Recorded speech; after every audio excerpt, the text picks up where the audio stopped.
Because I was looking in 2026, what are some typical no down payment option loans for home buyers? Depends on where you are.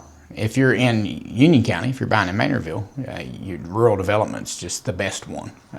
The low income, a lot of people are under that. You can go all the way to $120,000 for household income, or right at it, and get the 100% rural development loan. Very low MI on it as well. So it's just excellent.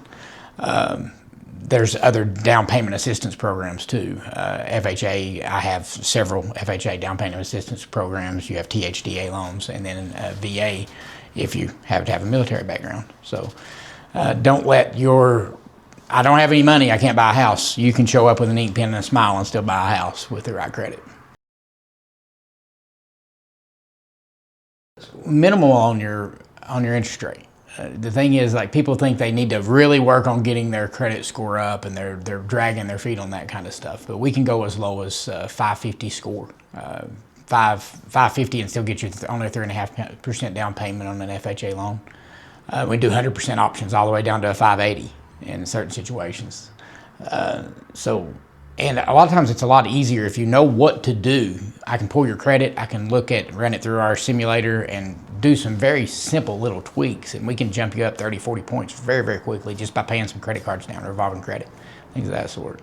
So shouldn't be something that holds people up. Getting it started and getting a plan is important. And don't go to one of these credit improvement places. Come to a lender, me, someone else, so they can run it for you. They can figure out how to give you some pointers, get your score up quickly, and get you ready to buy. Revolving credit. Open it and don't use it. Unutilized revolving credit. You got to have the discipline to open the card and then not max it out. That'll destroy you. But people that have their cards and like, I never use this when I'm going to close the card, they're shooting themselves in the foot. You need to leave that card open with zero utilization, and that actually helps your score tremendously. So if you've got 3 or 4 cards and you've only got one you use, and you pay that balance off every month, your score is going to be excellent. So I advise people have them and don't use them. Yeah. One quick little thing you can do is if you want to get a boost to your score, you're trying to get started, people won't give you a credit card and you're like, I don't know what to do, I can't get my score up. If you've got a family member that will put you on as an authorized user on a card they've had for years and years, you're an authorized user, they have good credit habits, and you're an authorized user on the account, you don't even have to have a copy of the card. But you get the benefit for it, kind of a hacking the system kind of thing. So, one thing that's very important on your credit is don't go over 30 days late. If you have more than 2 30-day late payments in the last 12 months, you're not buying a house until one of those rolls off. So if you're 10 days late, 15 days late, obviously don't want to be late at all. But don't let it get to 30, because if you've got a 700 score but you've got 2 30-day late payments, I cannot get you a mortgage loan. So that's important, especially for the government loans, the VAs, FHA, and rural development.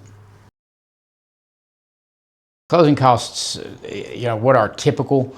It's people want to ask that question. You can close a loan very, very cheap. 2% you can close the loan, but most of the time, if you do that, your payment's considerably higher. So if you can get your get seller's concessions, and they're allowed to pay on government loans up to 6%, you can really buy that interest rate down. And even if you have to offer more for the house, get more seller's concessions, your payment's going to be considerably lower with a higher sales price and more closing costs paid than if you actually get the lower price on the home. So getting that lower interest rate is the key, particularly today with the rates being as high as they are. It's kind of an opportunity.